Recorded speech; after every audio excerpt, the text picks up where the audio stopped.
आदित्य देव के रथ सातो घोड़ावा लेके उड़ेला आकाश। धरती पर होके इंतजारवा अभिले भइले ना बरकास। आदित्य देव के रथ सातो घोड़ावा लेके उड़ेला आकाश।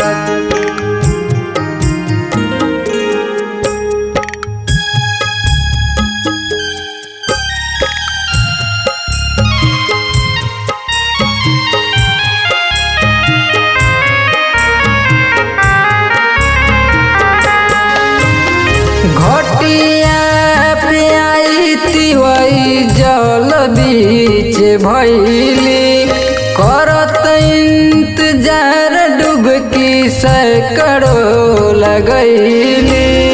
जाने कबली है आरगवा होता मनवा निराश। आदित्य देव के रथ सातो घोड़ावा लेके उड़ेला आकाश। आदित्य देव के रथ सातो घोड़ावा लेके उड़ेला आकाश।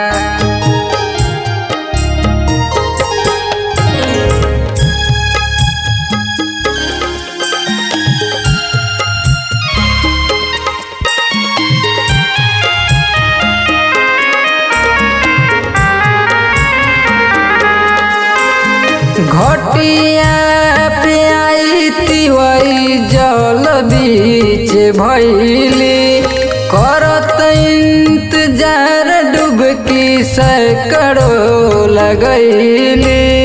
जाने कबली है आरगवा होता मनवा निराश। आदित्य देव के रथ सातो घोड़ावा लेके उड़ेला आकाश। आदित्य देव के रथ सातो घोड़ावा लेके उड़ेला आकाश।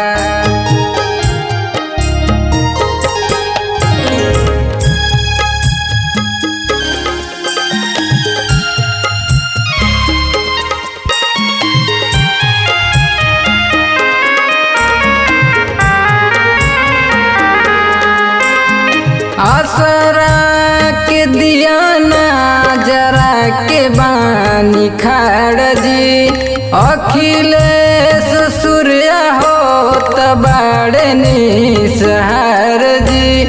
सुनी आदित्य हमारो गोहरावा अर्जी करेला विकास। आदित्य देव के रथ सातो घोड़ावा लेके उड़ेला आकाश। आदित्य देव के रथ सातो घोड़ावा